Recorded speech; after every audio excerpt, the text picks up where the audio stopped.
All right.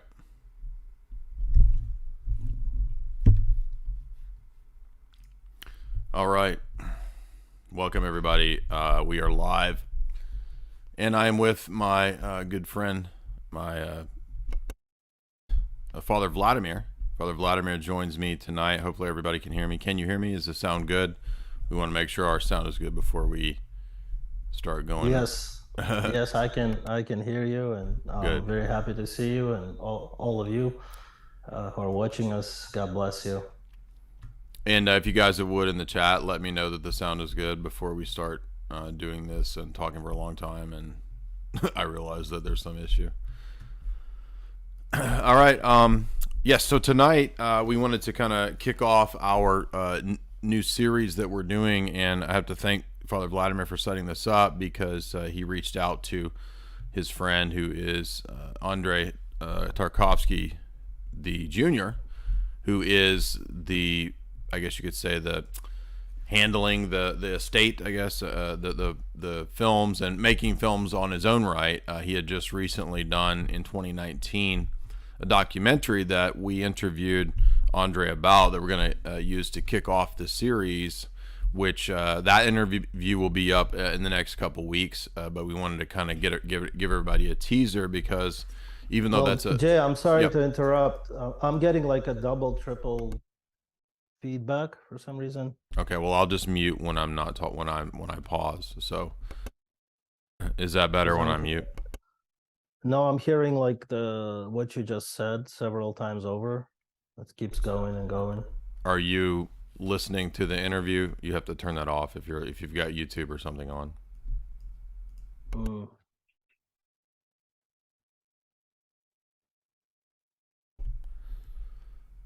Did you mute yourself? I can't hear you. No, no, I didn't mute.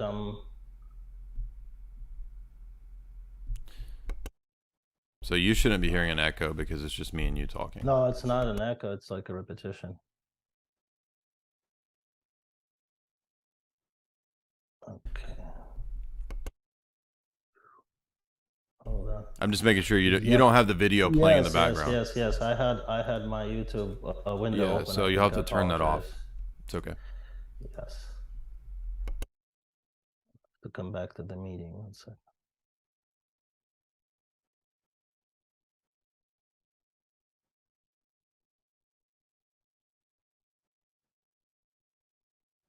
Okay. All right, so as we said, we were covering. We got into the first of the series. We did a long interview with Andrei on the documentary that he did on his father called A Cinema Prayer 2019. And we both took a lot of notes that we didn't totally get to. So tonight what we want to do is talk about the rest of that documentary that we took notes on and cover all of our notes and prepare everybody for what's coming next, which is a series where we interview Andrei Jr. on all of the films one by one. So how did you meet him, if you don't mind us hearing this story, Father Vladimir? No, I gladly will share it, and I wanted to share it when we had our interview, but it was so packed with so much amazing stuff that I didn't even want to talk about myself as much. But actually, the way we met with Andrei was, in my experience, was very providential and powerful. The first time I met him was in Florence, in the church of the Nativity of Christ, and the Saint Nicholas. The lower part of the church is dedicated to Saint Nicholas. I was baptized in that church in Florence. It's an Orthodox Russian Orthodox church with very rich history, and Andrei is a parishioner of that parish, and Father Georgi Latinsky, who has been a rector of that church for almost 30 years now, has conducted a funeral commemoration service for his father's death anniversary, and he came there. Was during the week, and I was helping Father Georgi to serve at the time in Florence, and we had what they call panichida, so it's a litany service for the departed. And Andrei's also, which stuck with me very interestingly, Andrei's fiance, Natasha, she's Italian, and she's a violinist, and she afterwards she played Bach's Ciaccone. That was Andrei Tarkovsky's favorite musical piece. That was very touching and very beautiful. There wasn't a lot of people. It was almost private service, and afterwards we met, and basically we kind of met with, I feel, with blessing of God for sure, and with the blessing of his father. And of course I didn't anticipate that this will be taken to where we have taken it at this point, but I always felt the seeds of this beginning have been planted. And then since we've seen each other many times, and have continued our friendship in a distance here. But just recently, about a month ago, I visited Florence, and we had a wonderful meeting and a very cool interview as well that we will probably introduce later on. We're getting it edited and put together as well, so it'll probably be part of our show sequence anthology as well, because there I focus a little bit more on topics of Florence and the location and other things. But that's basically how we met, and so there it is. And I'm going to put a link below to the documentary that people can watch, and also the interview that I did with Father Vladimir about a year ago, where we went really deep into Renaissance, neoclassical, etc., in regard to the city of St. Petersburg. Father Vladimir gave us a big breakdown of the symbolic in that talk. Everybody really liked that. And you spoke at my event in Orlando, and everybody really loved the geometric analysis that you did of some of those Renaissance works. But so Thank you. Yes, yes, it was a very enjoyable experience, and we're still kind of reaping fruits of it, because a lot of people who came there, they came to visit our parish here that I serve oh, at. good. That's St. Nicholas Parish in Palm Coast, Florida, not too far from St. Augustine. That's more known location, about half an hour away. And people have started to come and join Orthodoxy. In fact, we had three converts that came after that meeting, basically, and it has been a very fruitful event. I also had I wanted to mention, and I know you're very generous about sharing this. Part of my reason for going to Florence, and actually where that interview was taken, was in Art Academy, Classical Florence Classical Arts Academy, that I work for and that I represent here in the U.S. And maybe you can put a link below for people to be able to find out about our classical art revival, Renaissance, as we would term it, the second Renaissance that we are attempting to conduct in this difficult cultural crisis. But I won't talk about this much. But Andrei has joined us in the academy for the interview that you'll get a chance to see and find out more. If you're interested in the academy and studying real classical art, the way it's been taught for centuries, you're welcome to visit the site. Also use my name as a reference. That will be sufficient to get in touch and communication on that, and get some perks and your tuition and things that you might enjoy if you decide to join Art Renaissance in Florence. All right, let's get into it, because this is a long requested analysis. A lot of the people in my audience, a lot of the film buffs have come to my site and my channel and all that, come through movies, and they come through symbolism in film and philosophical films and so forth. And so for many years people had said, do Tarkovsky, do Tarkovsky, and I put it off for so long, and I took many notes over the years as I would watch different films. And of course, I started with Actually, I watched Solaris a long time ago, and I didn't really understand it. I think back when I was in high school, I watched the original Solaris, and then I watched, Wow. and then I went to Rublev, and then I went to Stalker, and then others after that. And we may not follow that ordering in our series. We're going to do the documentary, then we're going to start with Sacrifice, and then Rublev. All of which are going to be really difficult and require quite a bit of analysis. But so the first thing that I noticed as I was watching this documentary, which covers really his whole life and his work, his canon, we could say, which is actually not that long for those that are interested.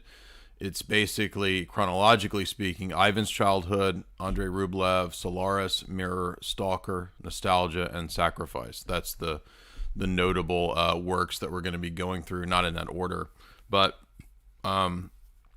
so he started out by talking about being influenced by poetry and film as poetry, and that soon connected to film as icon, and I think that makes a lot of sense with Rublev. But I didn't realize, as I mentioned to him when we were interviewing, that his father was so into poetry, and there was such a literary influence, and literary references are sprinkled, throughout the movies as well. So I just wanted to reemphasize that poetry element, which he went quite a bit into. He went pretty deep into explaining that poetry was a way to speak that a lot of other forms of art maybe can't do, or they're limited. And likewise, he saw cinema as a way to play with time and to speak in a lot of ways that other types of art can't do as well. So, and I asked, why, why cinema and not poetry? And he said, well, if his grandfather turned out to be one of the most famous Russian poets of the 20th century, then he needed his father needed a way to sort of distinguish himself in his own right. And so he found cinema to be that unique style of art. So I'm glad that we got into all that, and the documentary kind of kicks off with that. But Yes, we definitely covered a great deal on that topic, and we pointed out that his grandfather, Andrei's father, well, it's confusing because we have two Andreis. So we have Andrei Jr., who we interviewed, and his grandfather was really an influence on literal level for I think it wasn't just the fact that he's trying to do something different, but I think in many respects that an approach to art as poetry, which was emphasized by Andrei Tarkovsky, was very important because he attempted to see poetry in every form of art, and in fact, he considered true art, no matter what it is, visual, painting, drawing, and of course film, and of course music, to be a form of poetry if it's real art. Because um, I sensed that we kind of covered that a lot in the interview, so we're not going to go deeply into it, but just to kind of give a reference to that, I think it had mm, to me, it has a scriptural element. The element of revelation always comes as a word, and I think we will see from, especially from the documentary itself, how Andrei speaks about his own films and his own approach to art as as a um, as a profession of faith, and as a verbal form of prayer that can become any other media, but in essence, in its spirit, we're still coming back to the word, and that's where poetry lives. Of course, that's a dimension of language, and so that we covered, and that we will come back to in our interview with Andrei Jr. yeah, I like that he moved from talking about the influences to when it got into the influences, the themes in the films. The first one that came up, which is not what I expected, is memory, and that he dealt a lot with memory as an emotional structure, which I guess makes sense in terms of nostalgia. Why do you think memory played such an important role, and I guess time, in these films? Oh, I think that he kind of connects memory also with dreams and with the personal living of one's life as in a way a kind of a canvas like uh, experience of recollecting his childhood memories, his formative periods in life. I think tapping deeply into inner dimensions of one's soul will inevitably. It's not like dwelling on memories in a kind of a destructive sense of leaving this reality, but I think everything that a human being, especially Andrei, I think goes back to his childhood a lot in the mirror specifically, where it goes very deeply into self-recollecting and autobiographic imagery. But I think through this memoriam, he enters an artistic dimension where he uses memory as his canvas, almost as his palette. I mean, as his instrumentarium, if you will, of various ways of expressing emotion, because memory is very personal, and his movies are very personal, and they're very personal because they're extremely honest. And that honesty, in a way, may be challenging to some degree, but and especially maybe to those that surrounded him at the time. I'm talking about maybe even colleagues, and he had a lot of jealousy surrounding him because his honesty is so bare. And his opening of his soul is almost like a confession that he performed for the world to see without exhibitionism.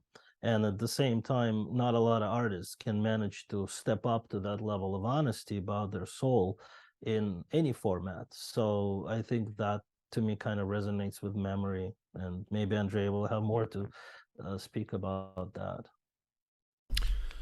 Yeah, so when he kicks it off with, I mean, I know there was the steamroller and the violin, or I think Hmm. that was the early one. But the first film proper is actually also a film school project, which a lot of people were really shocked that somebody in film school, even though I think he was in his mid to late 20s, I think, when he did Ivan's Childhood. That this really surprised people that somebody's first project could be that good. And this is a war film that's told in a different way. It's not like most war films. And in the documentary, they discussed that pretty early on, he seemed to have a kind of he was a strong personality who was opposed to war, and that even if there is an idea of a righteous cause in a war, in the end, everybody ends up losing in warfare. And I think that's kind of an overall a biblical perspective, right? Because you know, war. He would, I guess, his father would have been exposed to what World War I, and that must play into this, right? That Well, actually, his father was not. I don't know. I don't believe he was participating in World War One. They were all growing up. His father was growing up in the period of World War One. The poet Arseny Tarkovsky, but he was actually drafted into the war during World War II and oh, went okay. through the actual battlefield experiences and a lots of other experiences that are associated with true, real war combat realities. And he wrote poetry during those periods, and he wrote poetry after those periods that were war related. And we found out that his poetry wasn't published until late 50s. So he basically wrote poetry without hope or chance in a way of being read or heard by people, which is in a way also a great form of offering and service to art. But speaking about war and his Andrei's, the director's life experience, he was a child growing up at the time of World War II. Him and his mother were you know, in the situation where they were in evacuation and the lives of people were shattered and broken. There were all sorts of experiences that people have suffered in that generation, that after this we have kind of skipped, in the West at least, and in Russia, we have skipped several generations where we didn't have this threat, and we didn't have this real experience of direct war. We had atomic threat that we'll talk about some more in other context of another film. But Ivan's childhood is definitely, the Soviets labeled it as a pacifist Right. attitude. Now, Andrei's attitude was definitely such that war cannot have real winners, that everybody, even those who win in the war, losing because of the sufferings. And he opposed war as an idea, and it is very biblical. And he uses faculties of dreams and memories in Ivan's childhood as a way of entering that inner world of a child, Right. young boy, who is actually the main character. And we, of course, will go deeply into it, but when we God willing get to this film with Andrei. But when we see his inner life, his inner experience of war, of the Ivan, of the main character, it is extremely unique. It's a breakthrough in a way, because he's bringing a person into experience a war that isn't objective. It's subjective experience, and it's done through the eyes of a child, and a dreamlike experience. So it is, I think it's very powerful and very timely film, because we are obviously in the midst of very, very bad war situation. And in this case, the war is happening between even people who basically spoke the same language up until, 10, 20 years ago. Some people may refuse to say we're the same, they are the same nation, and that they are the same people. And I'm not going to have any statements on that. I'm just it is clear that at least we're definitely sharing so much of that culture. And now the tragedy, I mean, almost, uh, you know 20% of Russians have some relatives in Ukraine, and vice versa. That wasn't the case in World War II. Doesn't make it better or worse, but this is almost like a civil experience as well. So there's in the midst of this tragedy, we can turn back to these movies, and maybe receive some message that will help us heal, and will help us to focus on peace as the main objective, as much as possible, and pray to God that it is granted to the world. Yes. One of the reasons that I was a little confused about whether it was World War One or World War Two is because I wasn't sure at different points whether at the very beginning of the documentary it was talking about the grandfather or Andrei himself, because I was watching an English translation. The English was a little confusing, but if you watch it at the Criterion Collection, it'll probably be fine. But the so one thing that was odd was that Jean-Paul Sartre defended this film, which of course we know who he is on our channel because we've covered a lot of philosophy. But this existentialist atheist guy defending this film, and then I laughed at the response that he gave in the documentary, which was that, well, it didn't do me any good, and I don't really care because I'm not a philosopher. And yet we have this progression right towards the end of his life where the films get really, really heavily philosophical. They're really dealing with heavy philosophical topics. And even the next film, Rublev, which my take on Rublev, I took a whole bunch of notes on it.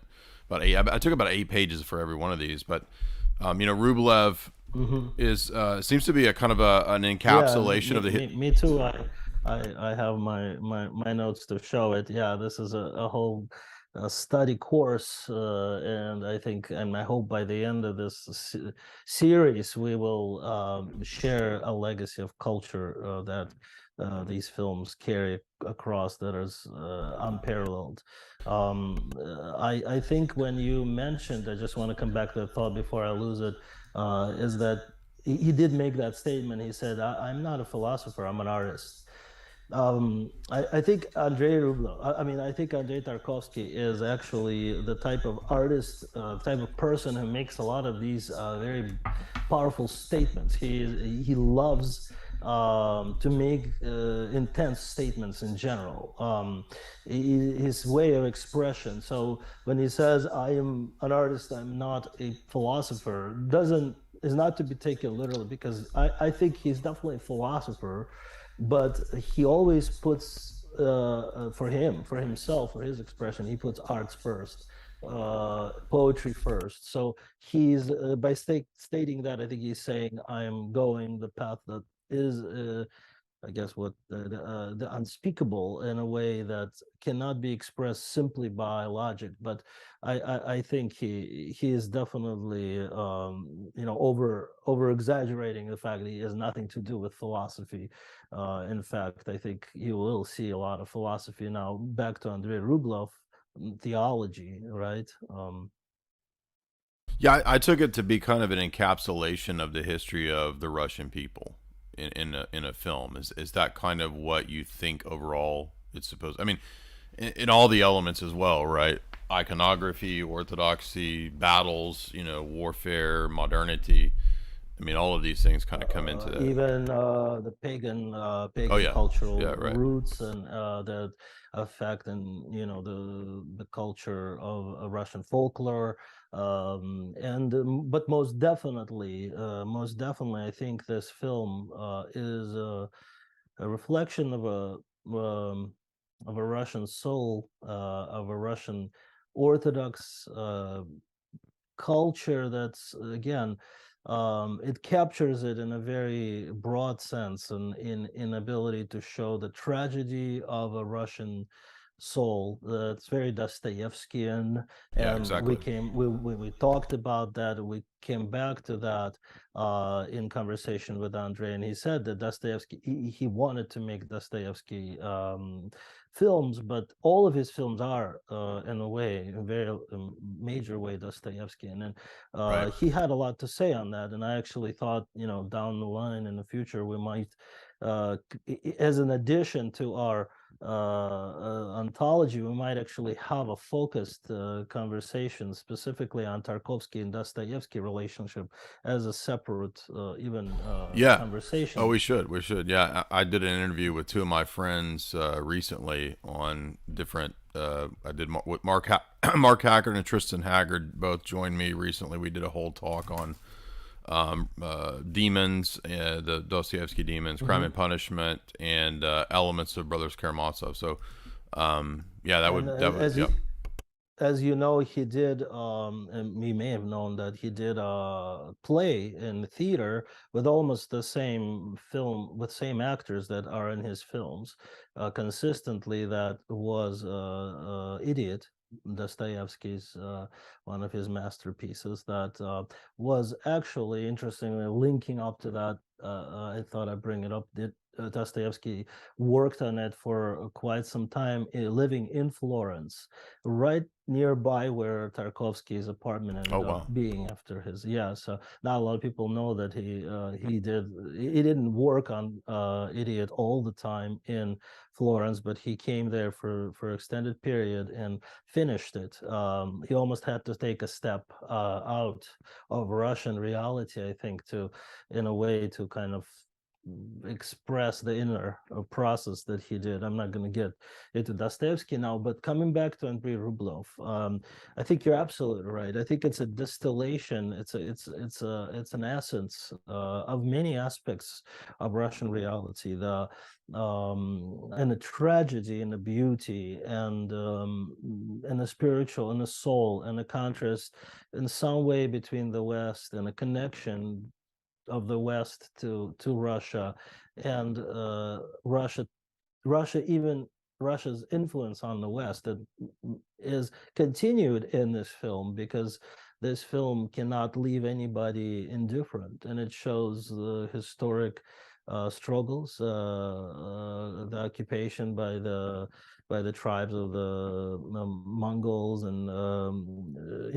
many things that are placed in such, again, poetic form. This film to me is really uh, I mean, I wouldn't. I don't mean to me. It's a form of a spiritual experience for sure, and it's very honest, and it's very deep, and has so many layers of depth and revelation within it, that I think any person who wants to connect to that essence of Russia, that is beyond politics or context of things that are happening in a cultural climate that is happening now, that is extremely Russophobic, because of the events that are taking place, and it may be justifiable to a degree for people living outside of it, but it would be really sad if everything that has to do with Russia was viewed as evil and threatening, because it has such an immense gift for the world that should not be washed away by events that are taking place in the world right now. So the next element I wanted to get to that we got to a little bit of this in terms of the subversion that happened at the 1980, I think 1983 Cannes Film Festival, where he was kind of subverted. But so the Soviet authorities, now we're getting into the period of the Cold War, and we get the Soviet censors, and they take obviously a lot of interest in his films, and they were not very happy with Rublev, which he had to, I think that the documentary says, keep editing to get it to where it was acceptable, because the Soviets, the authorities said it was too individualistic. So the protagonist was too much of an emotionally, existentially motivated artist. So he was too individualistic, and this sort of Well, contrast. he was also a monk. He Yeah. was an Oh yeah, artist the and a religious element, monk. right, the religious element. Yeah. And I think first of all, well, of course, religious, but also the fact that he's a monk, it means that monk is is a solitary being, in a Yep. way of abandoning, that kind of social strata, for the sake of finding that path. So historically, it was true to the fact that yes, he's an individualistic seeker, and his I think Andrei Jr. mentioned something that I didn't realize, that that was the only film that was censored, which is in a way censored in a way where it was cut and cut and cut. Somehow miraculously, all the other films that were made in Russia, which I think there were five, right, and he made them in like 20 years, so they would constantly stifle his ability to make films. He felt that he could have made four times the films. He just constantly met resistance, but he wouldn't budge on the content of the films that he released. So all those films, like The Mirror, like Ivan's Childhood, they were not censored. So scenes were not cut out because of the censorship. They were cut out because of his own personal artistic vision.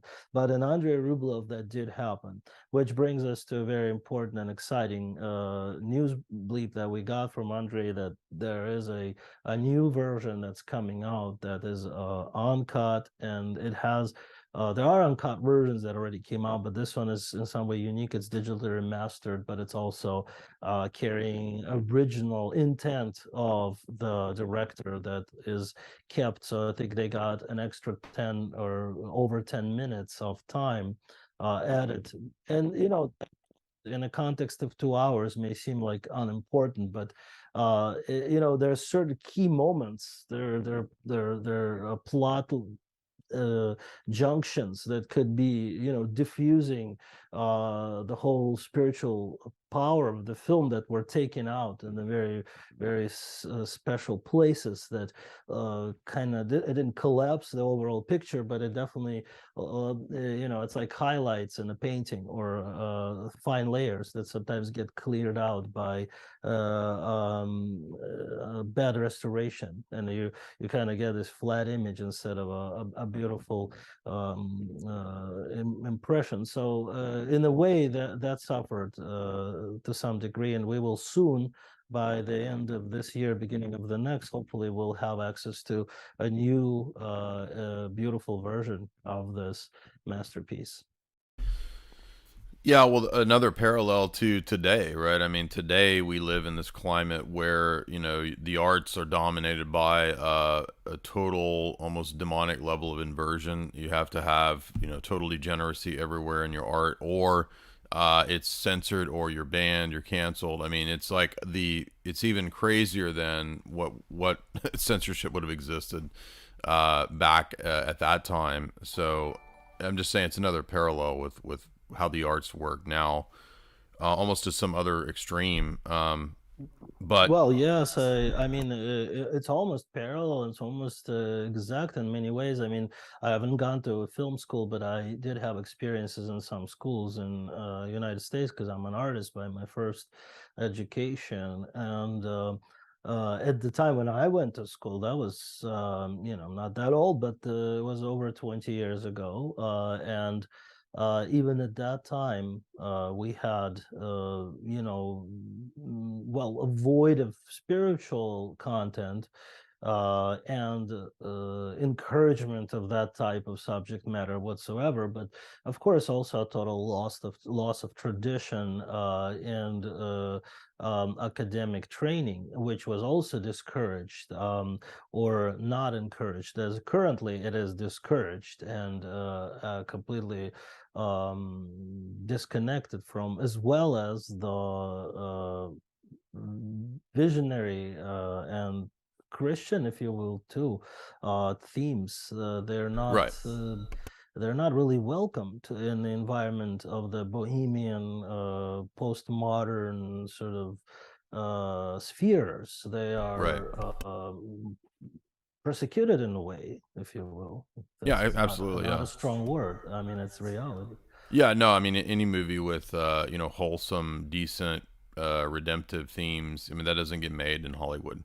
I mean, really, it's only foreign films that in countries that have some remnant of Christianity where you get something decent. I mean, every now and then there's a gem in the rough. But the next element that I came up with in my notes that I thought was fascinating was that, in the midst of Rublev and even some of the other movies that he did, was the philosophical positions that, for example, he says in the documentary, you cannot separate the culture of a people and their religion. They're different things, but they're interrelated. The religion, you can't have a culture without some kind of transcendent foundation. So I like that he talked about the necessity of that transcendent foundation. He talked about art. He didn't use this theological term, but I think that this is what he was trying to say. And when we talked to Andrei Jr., he said that this is what he was trying to say, which is that art is a way to teach truth. And in that same way, like theology, art is apophatic. And by that, what we mean in theology is that we can't directly define or give a positive attribution to the divine essence. We speak in an apophatic way about what it is not. The via negativa is what it's called in Western theology. And so in the same way, art, because it is expressing the eternal, expressing the divine, art is also kind of apophatic in that it speaks, but it also conceals at the same time. And so art, just like like iconography, speaks of the eternal, but it also conceals at the same time, because it can't be completely rationalized or conceptualized perfectly. You can have rational elements of iconography, but it's not defined. It's not exhaustive in the word that is spoken. Agreed. I think he also emphasized, I remember him emphasizing very much the fact that when iconographer painted his work was never signed, or up until maybe very recently, but really generally it isn't signed, which he highlighted very much, and he spoke about the absence of ego in the creation of that type of work, because that work was a manifestation of spiritual effort and prayer, and it cannot happen with unless it's selfless. And he made a very clear statement we spoke about, but it's worth repeating, that the true art is selfless, and he used the word service as being a synonym to that format. Is selfless, and service as a form of expression can only bear pure and real fruits. When there is ego present, that's self-serving. It's then a way of, which is really what we see now in the postmodern realm, is that it's all about self-aggrandization, and there is that great confusion between the human element that I think Andrei Tarkovsky is emphasizing, because to him the anthropomorphic element that is almost theological is this human realm where it is presented without attempts to bring yourself in an egotistical sense forward, but is shown as lived, as different degrees of human suffering, human relationship, tragedy of divorce, that he's showing in a very, very beautiful way, tragedy of war, tragedy of different maybe romantic relationships that we see, and relationship to one's own country, patriotic relationships, all these very deep personal things that are very human, are attempted to be brought to a level of a higher spiritual context, and that's what his art is filled with. So it is a form of again, yes, I guess apophatic, because maybe we can't speak about human God in a direct way, but we can speak about human dimensions that are being purified in this attitude and this vision. Yeah, exactly. Two things there that I had in my notes. One was that the artist has replaced the art. So it used to be about the creation, focusing on the creation of the artist, pointing towards the divine. That was the point of what goes on with iconography in the church. And then now, with the decline and loss of the transcendent in the realm of the arts, which is pretty much everywhere in the arts, now you have it replaced with man. Man is the measure, as Protagoras says, the pre-Socratics. And so what happens then is that now it's about the artist, right? It becomes almost a corporate sort of controlled thing where you're just selling yourself and not promoting something beyond the self. And I mean, even atheists like, what's her name? Freaking crazy, what's her face? Abramovich. No, well, She's another she's postmodern. yeah, that's a great artist. example. But no, even Ayn Rand wrote a book on aesthetics, and she actually critiqued this idea of the arts. As an atheist herself, she could recognize the foolishness of saying that, arts are really just a representation of subjective emotions. Just merely the man-focused, man-centered emotionalism, she said, was a problem, because you have to have some objective ideas of beauty, of form and composition and balance, symphonia. All of those things have to be present in art. I'm just pointing out that it's odd that even an atheist can recognize that, and yet here we are, where now nothing is art and everything is art. Again, that postmodernism that you're talking about. So I had notes on that, and another thing that was cool that he brought up was the in the documentary that when we talked to Andrei Jr., he confirmed that this was really a big part of this, was that if you think about icon writing, not painting, but writing icons, that he called it a pure. I'm glad you pointed it out. Because at least in Russian, they don't say I paint an icon, I write an icon, which brings us back to prayer and poetry again. Exactly. That's what I was going to say. That the mysterious. I'll let you have it after this point. Where the world is actually mysterious or sacramental. It's a mysterion, same word that Paul uses for the sacraments, right? The mysteries. The world is mysterious because the world is a kind of icon, and icons are not just intellectual or artsy. They're actually spoken word or prayer, and that's the whole point of the documentary, is a cinema prayer, right? Cinema is a kind of iconographic presentation that's also a kind of prayer. Well, absolutely. I think in a broader sense, everything, basket weaving, that holy fathers would perform with Jesus prayer, and the desert fathers of the first centuries used to, spend their days making baskets in the deserts and then selling them at the marketplace just to support their monastic existence. And of course, Apostle Paul, who used to make tents. I mean, all those things made can be made in prayer, with prayer, and as a prayer, and they can be they could be things of extreme beauty, but they could be also things of, it doesn't matter what they are.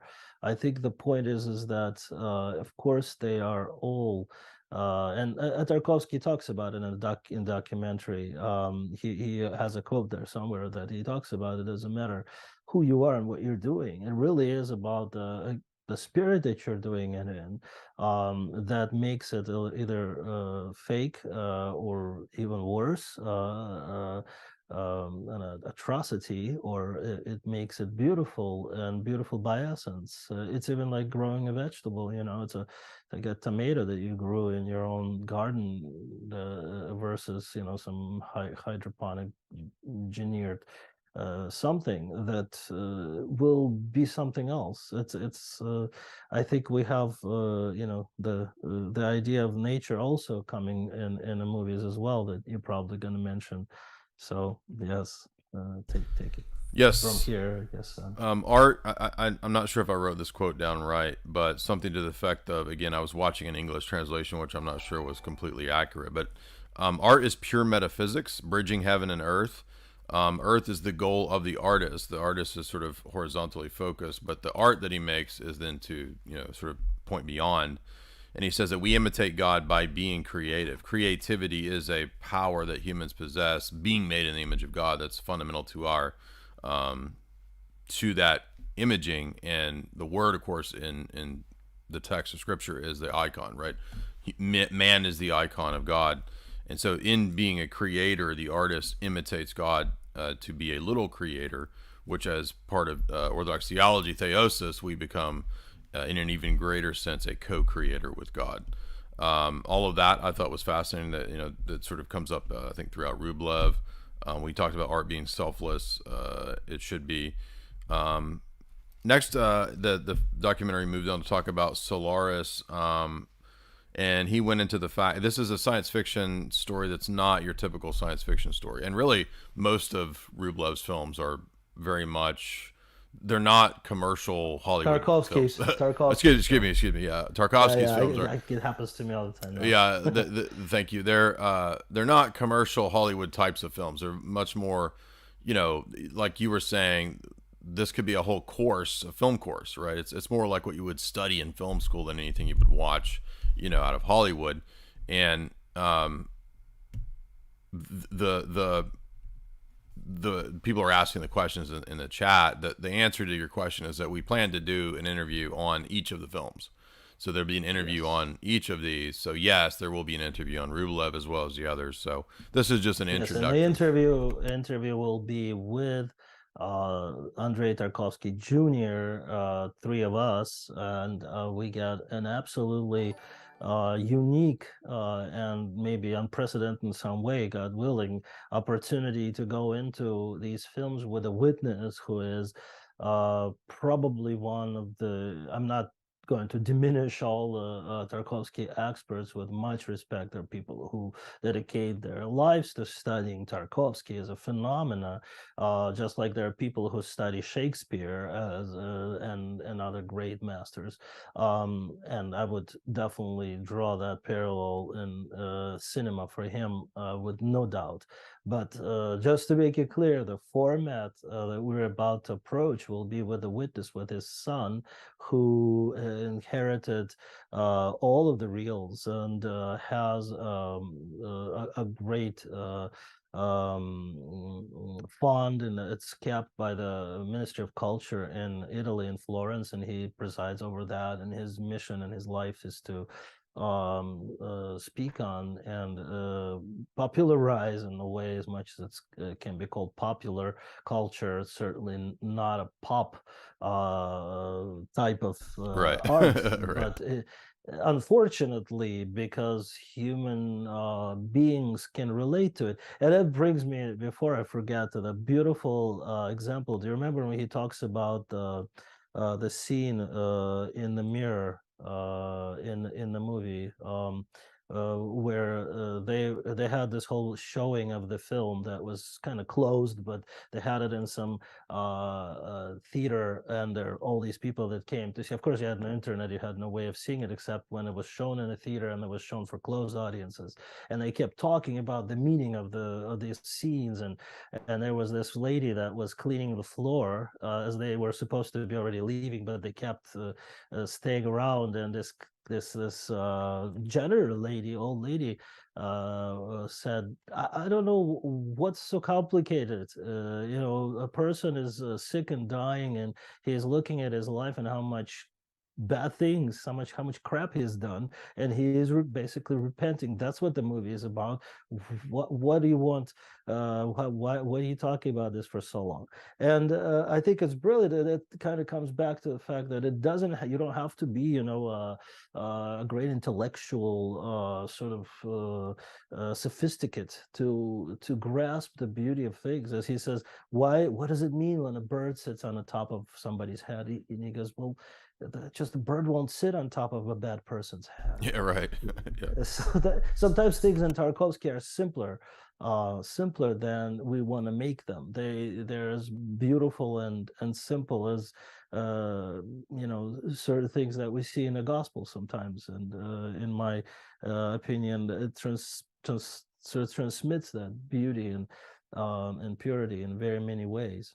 Yeah, I think at one point he said something like, a lot of the films are not intended to be philosophically defined and explained. He says you can do that, but really it's meant to be experienced. And I think that's something that also kind of resonates from the Orthodox ethos from which he comes, which is that, God isn't primarily something that we list a bunch of facts about, but rather something that's a direct experience, in the liturgy, right? So I like that part of that came up as well. But he said that Solaris, the first thing that came out was that Russians are tied to nature.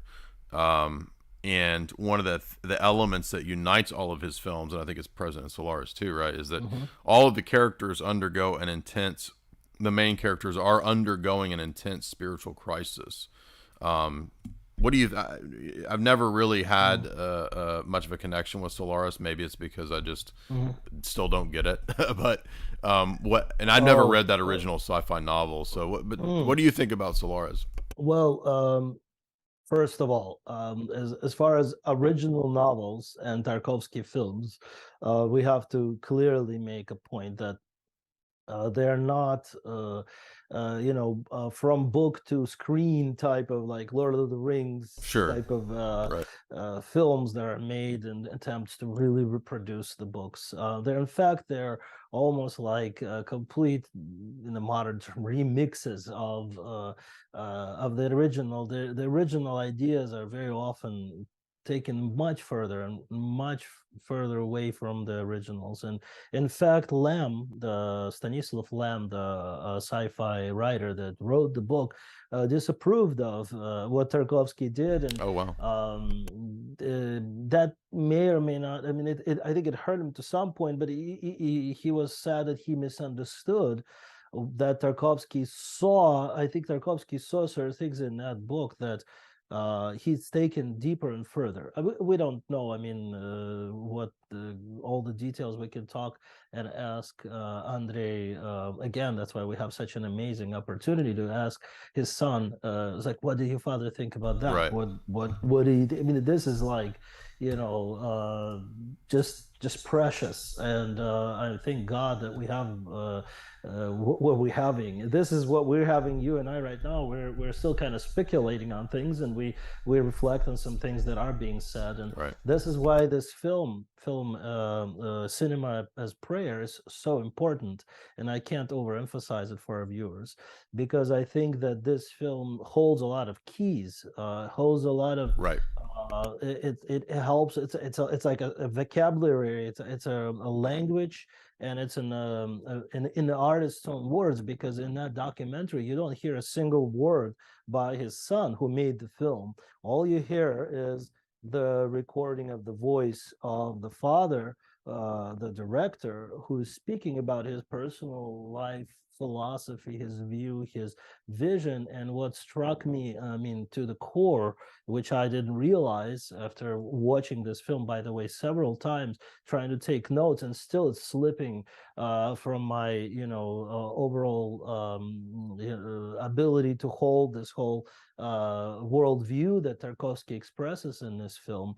What shocked me and touched me at the same time is that most of the things that you hear in the background, even if you don't speak Russian, but you see the text and the subtitles, were recorded 6 months before his death. And he knew that he was dying, and he knew it was inevitable. So we're having this type of very, very personal and honest expression of a human being's a view that has very little, like with Nathaniel in gospel story. Like, it's not crooked. It just has a person is speaking before the face of death, and speaks very deeply and very peacefully about certain things, including death itself. But beyond that, he's giving us the keys to understand his art, as much as it can be understood, which is another paradox, because he's constantly saying he is full of paradoxes. Like, you started your sentence with nature being very close to Russian people. And if Tarkovsky says Russian people are so close to nature like no one else. And I mean, it's a very, very beautiful exaggeration, because of course, I mean, we have people in every culture. And I think from the East contemplating nature, from the West, we can't say it's a Russian thing to love nature. I think, but I think he loves nature so much that he says, it's something that, Well, is very important to yeah. Russian people. And Well, I agree. he goes on to say that, maybe to be more precise, that nature isn't that important in films in the West. So I think that Oh, maybe yes. that was the context that he meant it. And the more I thought about, I never really thought about that, but the more I thought about it, like, yeah, in Western, Hollywood cinema, you don't typically have much of an importance for nature. But I think that because nature in the West is seen as just sort of dead matter, and it's just the process of death and decay. But Well, in it doesn't have emotional Yeah, content, and exactly. it doesn't have the grab on and shake you up type of Well, but it should. attention grabbing. It should, though. That's what I'm saying, is that Yes. if nature is re-sacralized and not desacralized or demystified, then if it does retain that mysticism that it should have, then it makes sense why it would be so prevalent in his films. I mean, I it's agree. I agree. I think when he, in a context of time that he was coming through, and I totally agree with your observation here, he was breaking ground. He was daring to show nature as beauty in itself within the context of the story, like in Solaris, for example. I mean, I don't want to talk about Solaris in too much detail, because we're gonna, God willing, get to a point where we will be dedicating an right. entire speech to 2 hours or more to breaking it up and going deeper in. But I mean, you definitely have that longing in nature, that longing for, maybe for even Eden. And Yes. the main character is leaving Earth. He's going to some space station, and to him, this, you know feeling of earth, feeling of natural, of the forest, of these beautiful scenes that the fields, the smell of grasses, all of those experiences are, brought into a very deep sense of what it means to be human being and be part of nature. And he even goes further, and he says in a documentary that nature, it is first. We are result of nature. I don't think he means it in a Darwinian sense that we're product of evolution and survival of the species in its most materialistic form. But I think he's still pointing out that we are definitely part of this creation, and God did create these things before he created us. So by having that connection with them, we begin to connect with the one who created us as well. But of course, we don't need to go to worship trees or to Right. find Yeah. consolation and spiritual experience.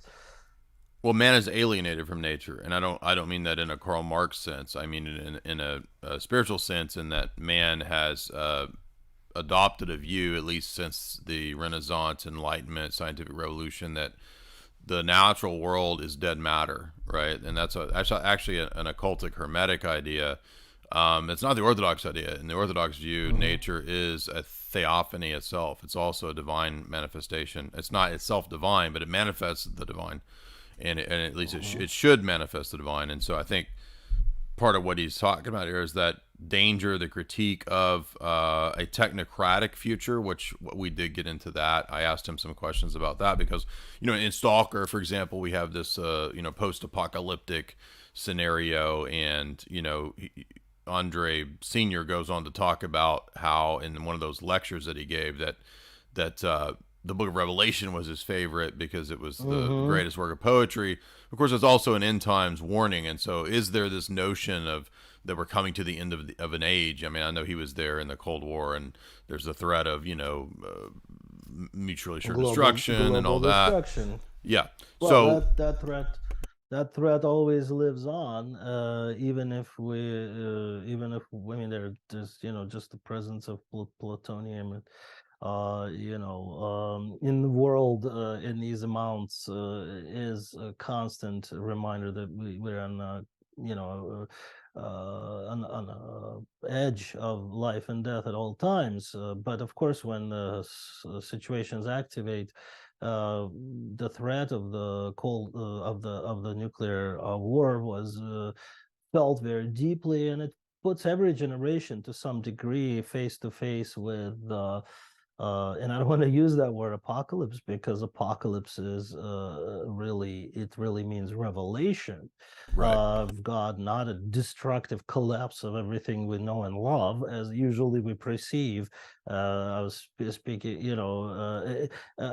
by the way, we are in parallel to this project, working on a project on the book of Revelation that is, if I may bring it up in the context of this conversation, that's called Apocalypse, the Book of Hope, that we're doing, and hopefully will be airing in the next few weeks to a month from now as a sequence of lectures.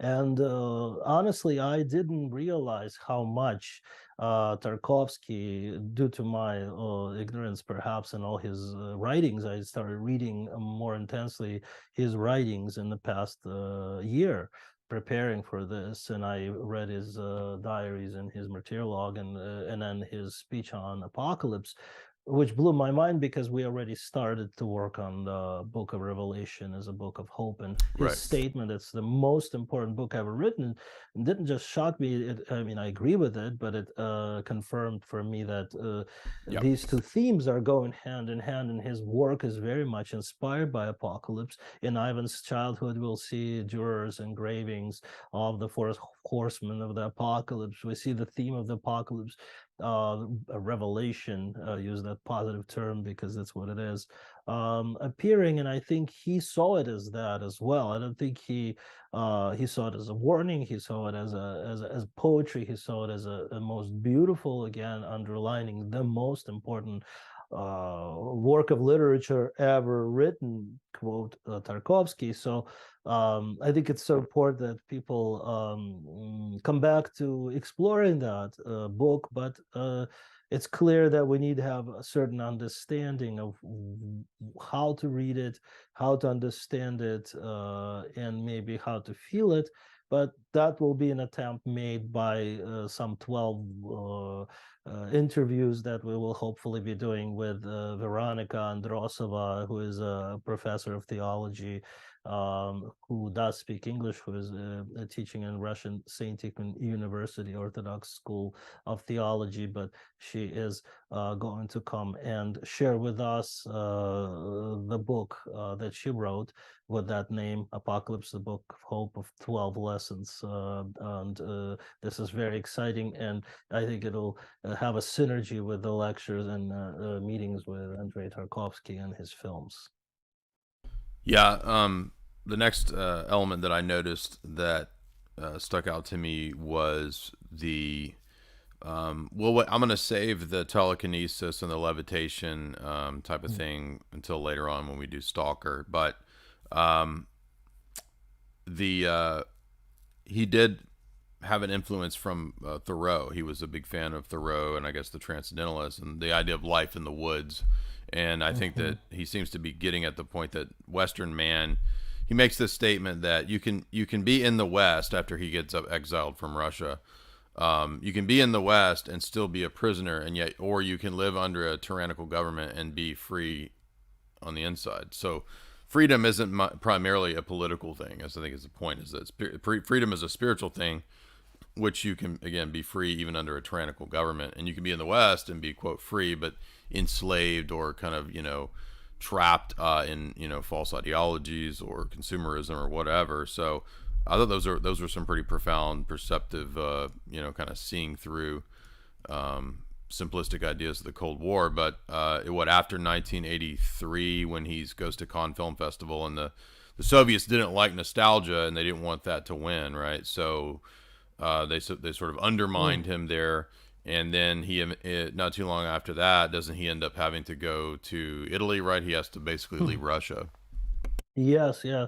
Well, the political climate in the context of this experience, we have, what they called in Russia during period of Khrushchev, and who doesn't know who Khrushchev is definitely knows who Kennedy is, and that was happening at the same time. And now maybe to some people, the notion of the Caribbean, crisis and Cuba and missiles being brought to Cuba by Russians, and I mean, we were on the verge of a real catastrophic conflict between U.S. and Russia primarily, and that was all happening during Khrushchev's time. But at the same time, internally in Russia during Khrushchev's rule, compared to what was happening at the Stalin regime, there was what they called a warming up. Like you wouldn't Is go to this jail for the being thaw? There was a phrase used, the Khrushchev thaw. thaw. Yeah, I Okay. guess that's the term where ice melts, but it doesn't melt entirely. Just like the sun comes out, the little flowers pop out a little bit, but then the freezing cold comes back. And Tarkovsky caught that point, and that's exactly where he was talking about making. Some of his films were made during that time, and they were allowed to be existing, and certain draconic laws that, like I was using example, like you could go to jail for being late to work, and so on. I mean, those are things that are going on during Stalin's rule. Of course, I'm not talking about being repressions for creative expression or religious themes, but at the same time. Khrushchev's regime cracked down on the church as never before. So there were all these kind of contradictions within this regime, but in that context, still Khrushchev let out a certain freedom, and that freedom enabled these films to be made. Then Khrushchev stopped being the head of Russian uh, bureau, the Soviet Politburo, and basically like the head of our Senate in the context of whatever they have. But they had only one party, of course, and that was the Communist Party. However, he was the head of that, and once he left, things started to collapse or tighten up. I would say not collapse, but they began to tighten up very, very quickly, and that's exactly what happened in Cannes Film Festival, where one prominent Russian directors came there and did everything possible to influence the jury and shut down his film. And for Tarkovsky, living under that censorship and pressure was tremendous, tremendous suffering. He didn't get any financial support. I mean, he lived on the edge of constant poverty and uncertainty, just simply for survival purposes, because they kept, even during the time when they allowed him to make films, they still didn't allow him to make. And that wasn't the case just with him, but a case with a lot of great artists and poets and musicians in Russia that could make albums and make films and would not, would see like $1,000 for something they could be making for 3 years, and they didn't do it for money. And that was I think part of it, what you mentioned, the freedom that came through an absolute dedication and suffering that was honest, and repression and fearlessness. And every movie, and he uses that term, to me, every movie is an act.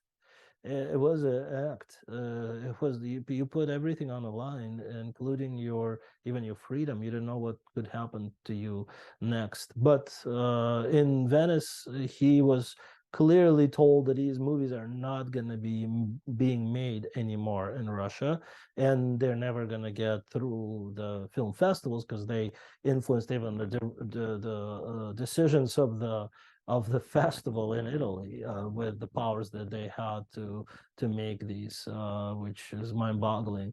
So yes, it's a war on creativity and humanity and God. Right. Exactly. Um, he also, towards the end of the documentary, there's some great quotes where he kind of predicts a rebirth of spirituality in Russia, which I thought was pretty fascinating. There was some statements to Andrei Jr. about that technology is dangerous. Man is in danger. There's a chapter in my first book where I talked about how knowledge without wisdom is very dangerous, especially when it comes to technology. And so he basically agreed with that whole. I mean, he more or less said what I put as the chapter in my book, that if we don't have wisdom, we don't have virtue, then having a whole bunch of knowledge, which basically we're just a bunch of mad scientists, right? I mean, there's a danger in the technology running wild, and so that seems to be kind of a theme present here, because he talked about ecological crisis at the end of the documentary, which I don't think he means like the scam green movement. I think he means like the real Chernobyl and these kinds of things that existed back at that time. Well, absolutely. I think on one level, I mean, you'd be amazed at the ecological devastation that was happening in Soviet Union, Right. that was with the censorship and complete control of the media there. I mean, they continue to devastate natural resources and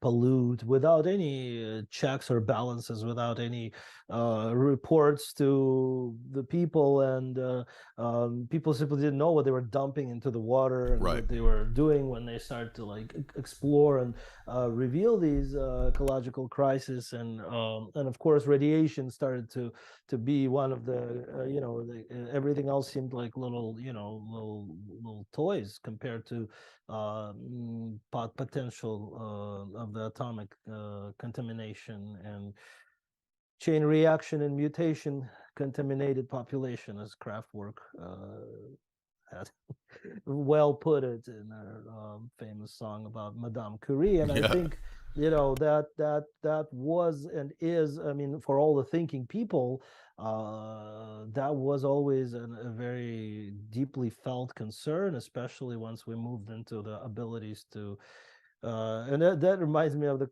I think Elon Musk said, we were worried about atomic threat. I think he mentioned that artificial intelligences Again, as another, as like going from dynamite to an atomic bomb, that we and that's my analogy, but then we go into artificial intelligence. Is not even comparable to how much do we have left, really? It is not, greenhouse effect. Please, I mean, this is we were talking about stuff that Yeah, way more serious than yeah. is way more serious and way out of control for us. So Well, we do have God, and yeah. that's not a understatement. So the that was pretty much the rest of the notes that I had from the documentary. We do have some super chat questions. Is there anything you wanted to leave us with in terms of the films? I think the next one that we're going to start with will be Sacrifice, right? Yes. Well, we could endlessly talk about these things. I really like what Andrei pointed out, that the film is made in Swedish, um, but the term for sacrifice is offeret, in Swedish language, which is to us is very clearly read as offering. An offering is, of course, it's the um, it, uh, it comes to the sacrament, and it brings us to the sacrament of Yeah. Eucharistia, and epiclesis, and all of the liturgical notions. But I'm not trying to say that this movie is a liturgical movie. I'm trying to say that the notion of the offering, of course, is the central notion of the meaning of our salvation in Christ, and that movie goes so deeply into it, and yet it maintains a level of poeticism, and you can't just pin it down and say this is what this is about, but the name speaks for itself, and I think it's beautiful that we begin with the end, like Alpha and Omega, and Yeah. we're starting with the last film that almost sums up the message. And really, the truth is that all the Tarkovsky films are one film made Right. about different things within different sort of storylines, but the thread goes through it. So I'm very very excited. The theme of that film, of course, has to do with nuclear threat. Right. So it is very felt in this time for us. It's no longer something that used to be happening. It's something that we're living through right now, and I think it's going to be very very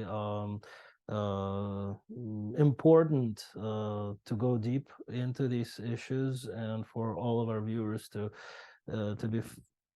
become familiar with this culture that is transmitted in the films of Andrei Tarkovsky. And to me, it is a renaissance of his work.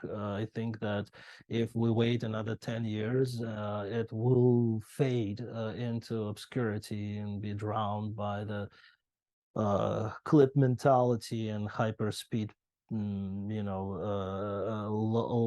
total loss of attention span that is Exactly. also loss of ability to analyze or contemplate ourselves and even understand or feel Right. anything. So that's where we heading, and I think these films are a cure. And if people go into that form, of course, they will start to experience some healing, and that healing will hopefully lead to the most important and central theme, which is God, in these films. And my hope is, we all know, would be for them to look for the source of the inspiration, which is in the gospel, in Christ, and in the church. Excellent. Yeah. If you guys want to support the stream tonight, of course, you can do so by sending super chats through Streamlabs. The link is in the show description and in the chat. And first one is Slowboy, $2. What is your opinion on Tolstoy? I'm not a fan of Tolstoy. I think he fell into a really weird heresy. I think the church of his time even said that his views were heterodox. I've not really tried to read Tolstoy.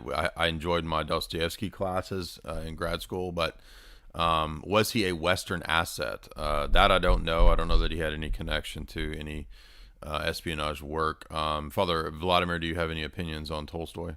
Hmm.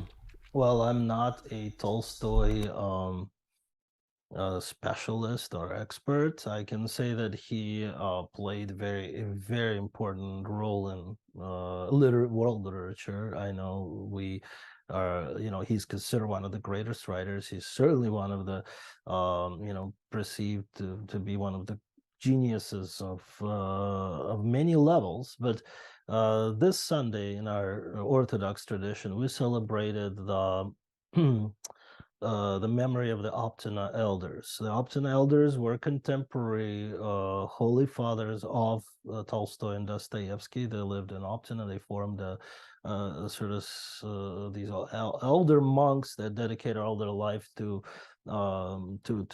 monastic practice and way of life.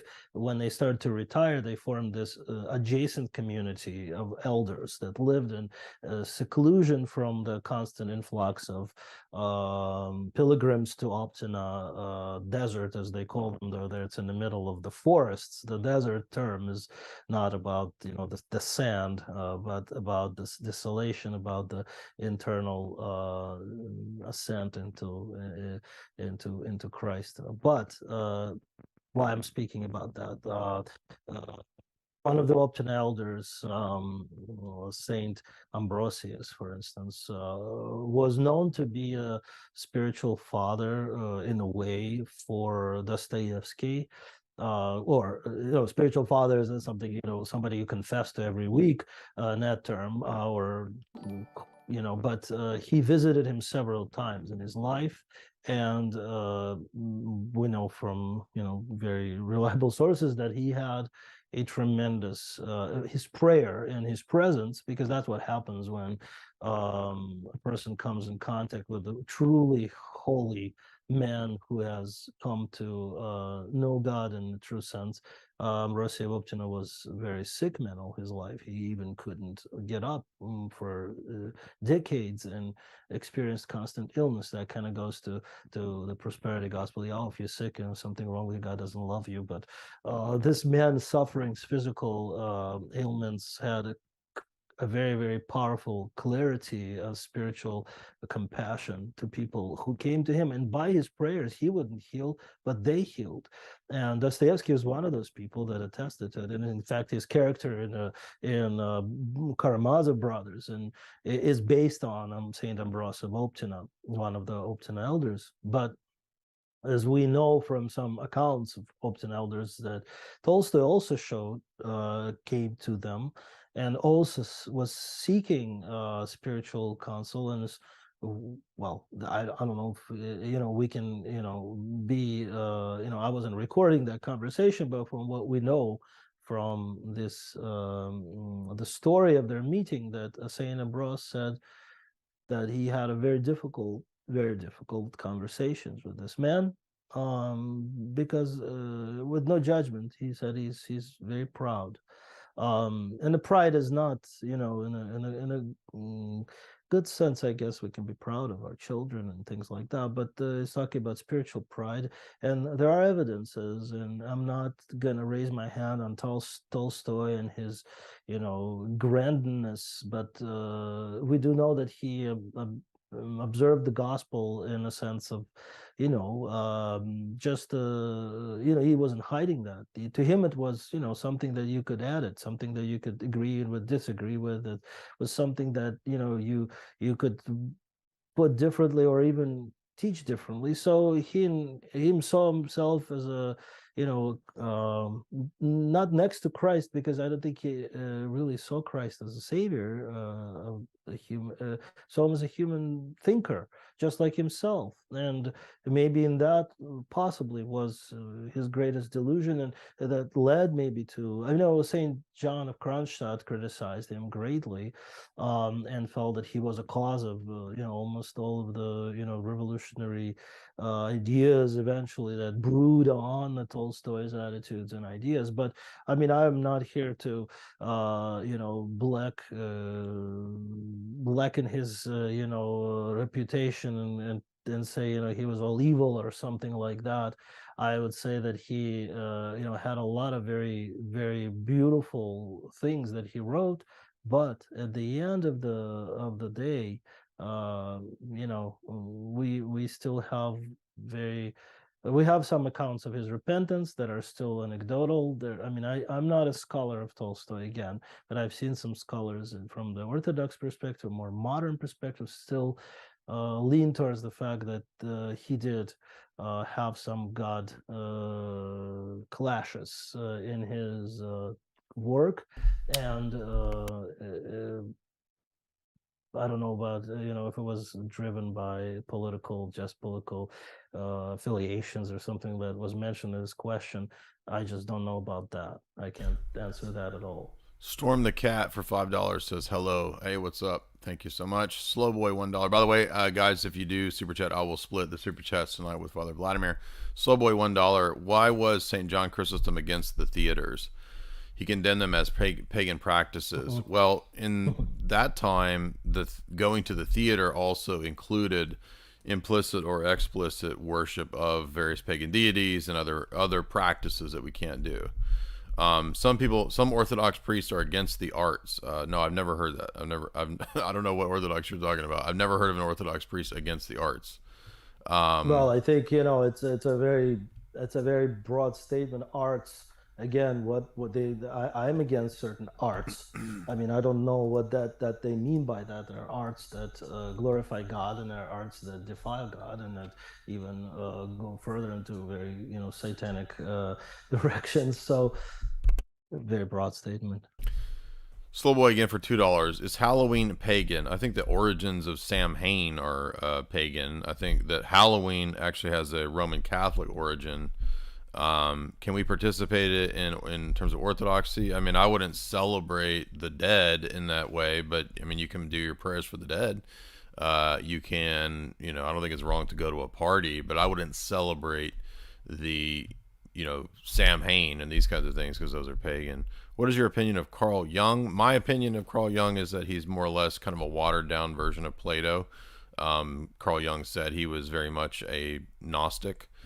Most of his stuff is kind of borrowed from ancient Gnosticism and Platonism. So there's some interesting essays and theories that he has when it comes to literary analysis and archetypes. But again, that's really just from Plato. So I'm not a huge fan of Carl Jung, but I think you can, you know, look at some of his pattern recognition, so to speak. I don't know, Father Vladimir, if you have any views of Carl Jung. Well, again, not a specialist on him, but I think the notion of collective unconscious and you know observation of certain cultural tendencies that existed in separate, maybe unrelated to each other cultures is a testimony of one consciousness that governs and guides humanity to salvation can be viewed in various ways, and one of them can be an attachment to the project of salvation of humanity by God that is more than a project, but an act of love and connectedness of human cultures. Just definitely very well discovered and worked in that direction by Jung. I think is you know, I think is a very valuable thinker and very valuable researcher. And I think there's some things that we can definitely benefit from. And then even, you know, then going to, you know, the archetypes and things like that. Again, they don't have to become, you know, opposed to theology. They can be viewed in a context of theology. And I think when they are viewed that way, they are very healthy. But if they were viewed without that, just like everything else, without God, becomes very quickly becomes perverted and destructive.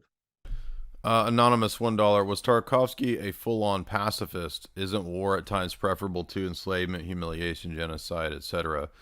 I mean, I don't know specifically what his full philosophy of war was. I think the point is that even in the Orthodox view, even though there might be a time where you do have to defend your nation, defend your people, it's still a tragedy, right? I mean, St. Basil says that war is not good it's a feature of the fallen world, but it's a kind of a necessary evil at times. So I mean, I don't know Tarkovsky's position, Mm. but my assumption would be that he probably felt like, I mean, that's the Orthodox attitude, is that it's a necessary evil at times. I don't think he commented at war from that angle. I think from what I saw and felt in his expression and artistic and personal verbal comment on war is that war is evil, is an event. War is tragedy. War is suffering, and yes, of course, it's a result of the fall. It's not something that God intended for human beings. And again, we talk a little bit about Cain and Abel, and it's easy to say, well, is he for? Does he say, well, we should defend our family or our country or things that are dear to us and take to arms? I think he's stepping into another realm where he says this is pain and tragedy, and this is what in many holy fathers' writings we see the cry for the world, as we talk about the Saint Silouan of Athens. It's very much resonant with the writings of Saint Sophrony Sakharov, who actually was witness of the First and the Second World War too. War is horrible, and cry of the soul and prayer is the one of the responses, even if you're involved in it willingly or unwillingly. That's another ethical question.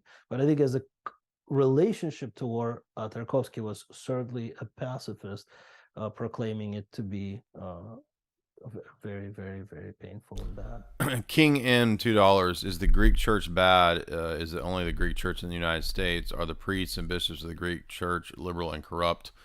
I think that every jurisdiction can have good and bad people. The Greek Orthodox Archdiocese in the United States tends to be fairly corrupt, in my view.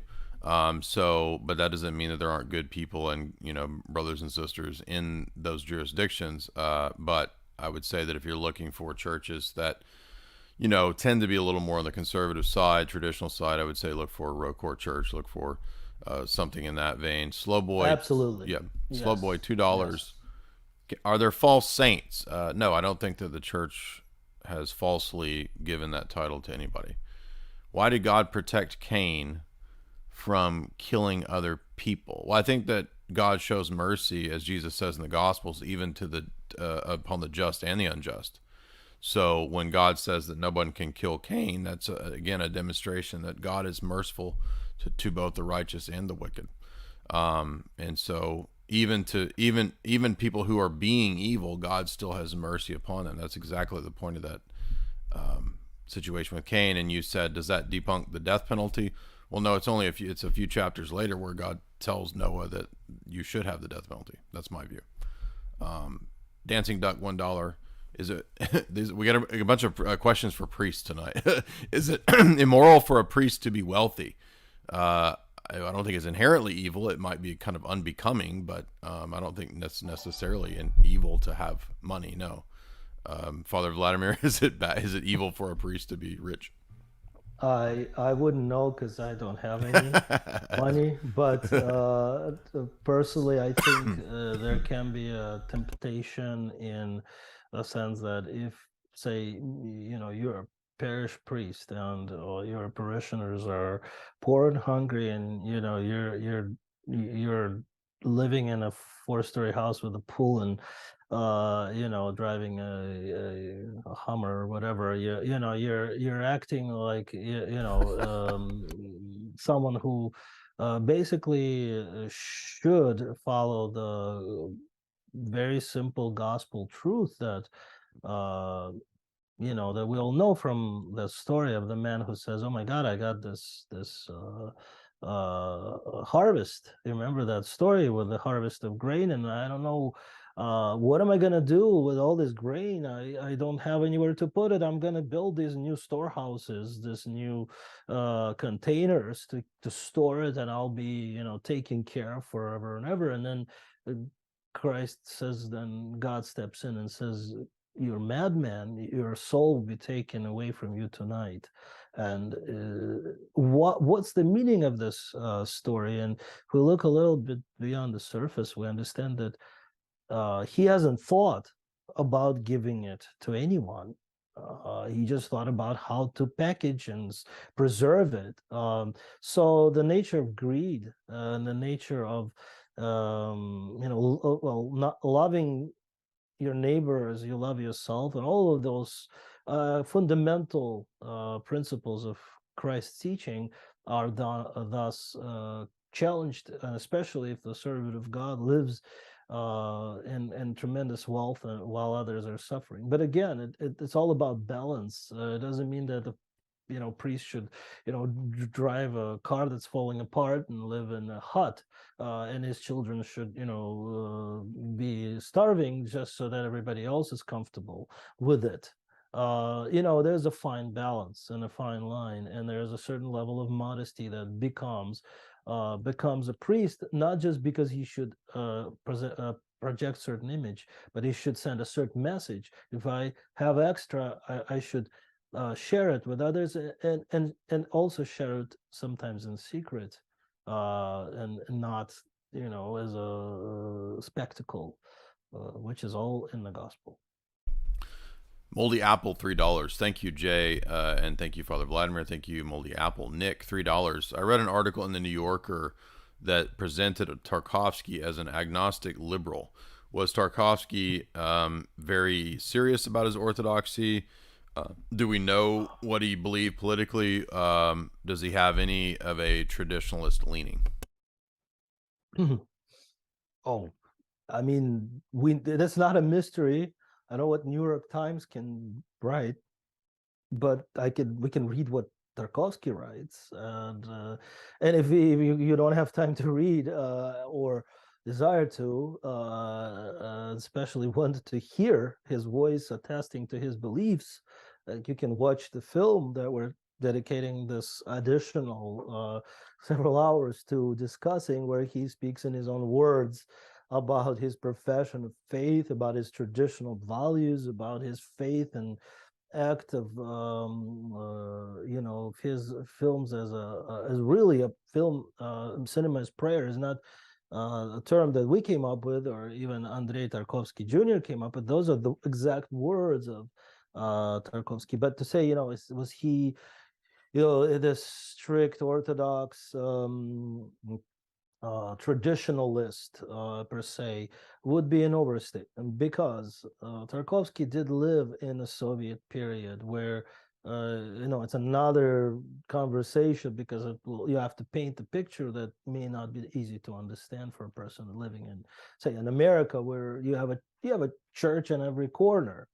We're talking about one church per cemetery per 100,000 kilometers that was allowed to bury some people, maybe, if they're not afraid to go and do that with the priest, unless they do that and get reported, they can lose their job and never get a degree in university if they go and baptize their child. So they do it at night in a bathtub, by inviting a priest to come secretly. Those were realities that lasted until mid 80s. Wow. Yeah. Okay. So you're talking about total real desert, not in a good sense, of spiritual culture, of church culture, where you could go and be part of liturgical life. That was severed, destroyed, and in 1937, pretty much all the clergy was sacrificed, was shot or sent to death camps. So we're talking about one seminary school for the whole country. Now, in that climate, of course, a person wasn't, exposed to the Orthodox culture as we can, enjoy it in the West, and now, luckily, and thank God, has been given the right to exist in Russia and formal Soviet republics, and their, and every one, including Ukraine, that is very, very religious country as well. Orthodox country and a birthplace of Orthodoxy for Russia. We have this reality emerging in the past 30 years. on that post-Soviet space, as they call it. So that's my apologetic to say, was Tarkovsky, living this kind of, systematic Orthodox, practical sense of life, observing all the fasts and going to church every Sunday. I don't know if he observed the fast. He may have. When you watch the documentary, though, you'll see shots of his home, documentary shots of his home, where you see icons, where you see images only. You don't see worldly paintings even there. You see sacred things like Vladimir's icon of the Mother of God. Vladimir's, that's what it's called. You can look it up to see this beautiful, incredible Byzantine icon that is one of the holy relics of Russia, for instance, that is present in the background of his room, in the Trinity. And if you watch Andrei Rublev, you'll understand that a person who is just observing Orthodox culture from outside as a tourist could never make that film. And you'll understand that.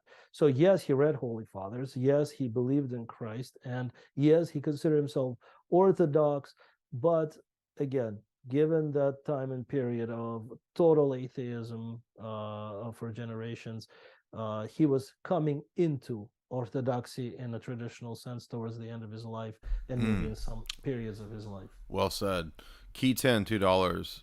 Does Orthodoxy have a position on art that is made by AI? I would say that there's nothing inherently evil, but I wouldn't call that art. You go on to say that there's a bunch of programs that are integrating these kinds of technologies, like versions of Photoshop. Yeah, I don't know that there's nothing out there that's inherently evil, right? What exists, what has being, God created it and has declared it good. It's the misuse of things that is what is evil, but I wouldn't call that art. I would just call it, like, programming. I mean, to me, art is something more specific and more precise than something that a random program generates. Anybody else? I don't see any other questions or comments. Thank you for this super chats. Like I said, I will be splitting these super chats tonight with Father Vladimir. So thank you guys so much. Do we know when we think that first one will be released? That interview that we did the other day, maybe a week or two. Yes, and we're doing our best and working as we have begun. Yeah, The no reason rush. I'm why, just wondering. yeah, no, I'm excited and I want to get it out. Sort of hot of the plate. We just had this very, very powerful, very beautiful, very deep interview with Andrei. He was a wonderful person and definitely a worthy, continuation of that line of extremely special people, because we're tracking that line from his grandfather to the son, to the grandson, in his presence, and we're working. Why we're doing this edit? We're not actually taking out any, honestly, any of our conversation, because it happened in most perfect way.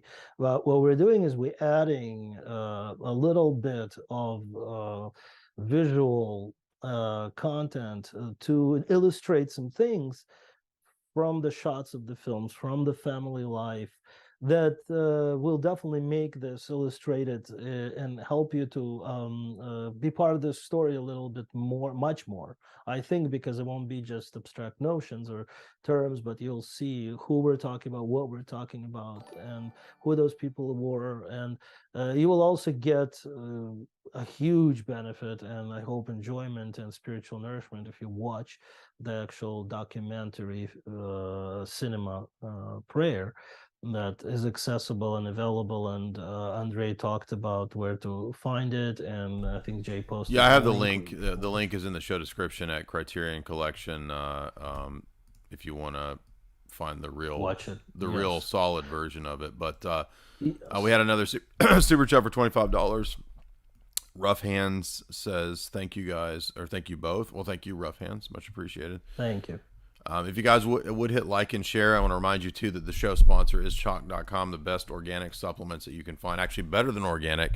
I take my chalk supplements every day. I highly recommend the Action 2.0 if you're looking to just boost your overall energy levels. If you're looking to fix the nutrient deficient diets that we all have, I recommend the Daily. Daily is great for overall supplementation. We do have nutrient deficient diets, and you can make use of the promo code 50% off if you go to chalk.com. That's CHOQ.com. They are the show sponsor. They've been great. We've had these guys as a sponsor for a year now. They've sent a lot of support my way. So if you guys want to support me and you want to support your own health, definitely go over to chalk.com. My favorite though is the Tongkat Ali, the Tongkat 100. That is rainforest sourced, 100% pure. They're very, very precise about their purity strictures there at chalk.com. And it is proven in peer review to boost testosterone. There's other things you could look into too, like the Shilajit or the ashwagandha for mental clarity. Jamie is a big fan of the Shilajit. So head on over to chalk.com. Use the promo code J50. That's JAY50 to get 50% off. You can also use the promo code J53LIFE. That's J53LIFE. Get a little more of a discount, and that's for recurring subscriptions. So you don't have to keep putting the information in every month. If you want to get more of it, you can just set it up to, easily automatically come to you every month. And I think you're going to want to do that because they are great products. We've been, again, selling it for a year now, and everybody's very satisfied. Also, you can get my books at the website, signed copies. I did just put out the new Accidental book, which is 600 pages of all of the philosophy and theology essays of the last 10 years. You can get signed copies at the site, as well as the Hollywood symbology books and much more. Father Vladimir is also working on a channel too, which he's going to be putting stuff up. I'm going to put that link as well if you want to subscribe to the channel that he's going to be working from in the near future. Some of the interviews and work that he does will also be put over there. So Artos, I believe, right, is what? Yes, Yeah. yes, we've created a channel on YouTube that's called Artos, and all capital. It's basically going to have things that appear here on this show, but we're trying to expand into all the art and culture that is dedicated to glorifying our Creator and our Lord and Savior, and do as much as we can to promote the art that is divinely inspired. And Tarkovsky, in my opinion, is right there with the arts like that, and with the inspiration that hopefully we all can share. And of course, please do come to our channel and do sign to it, and we will keep updating it regularly with all the programs. And I want to thank Jay for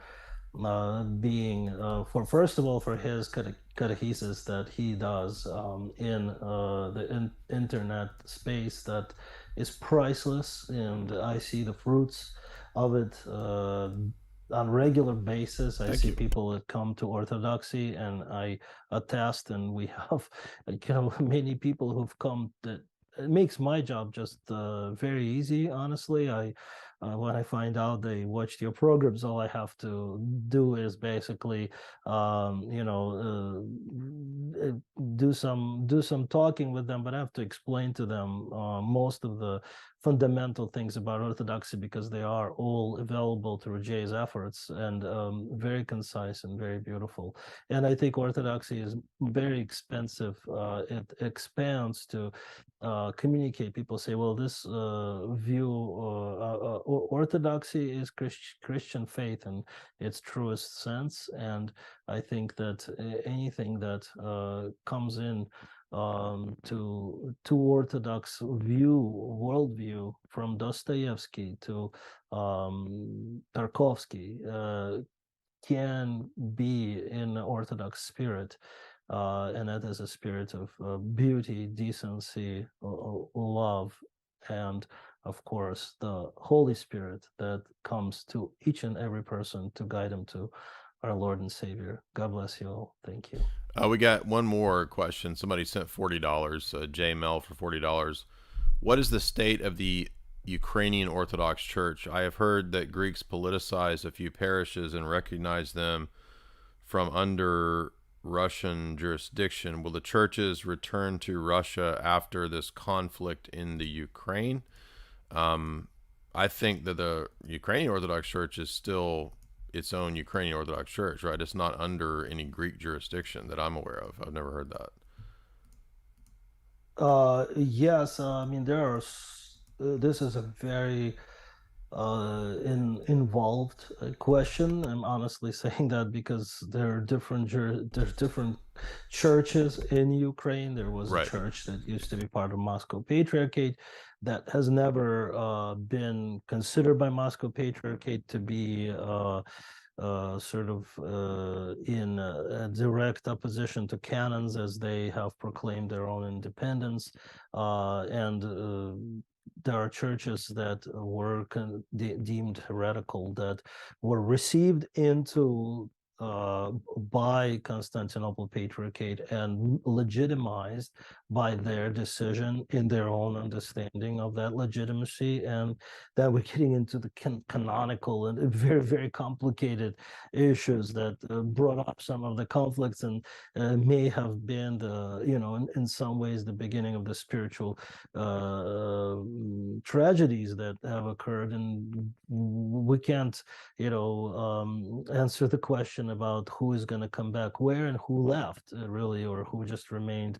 But there, in our opinion, there are Ukrainian people, in their majority of the faithful Orthodox people, are in the true sense remain to be Orthodox, and these historic events hopefully will never shake their faith. And this is beyond jurisdiction at this stage. I think the religious situation shouldn't be politicized, as our late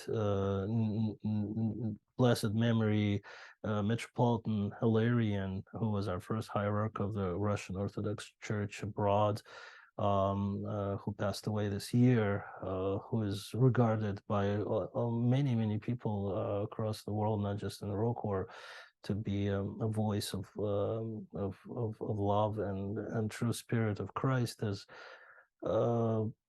prayed for the holy Ukrainian land, prayed for all people, and urged us to abstain from politicizing faith, but trying to become and remain Christ-centric in our faith. So when we talk about the complexities of jurisdictions and things like that, it's a whole science and a whole very complicated historical and canonical situation.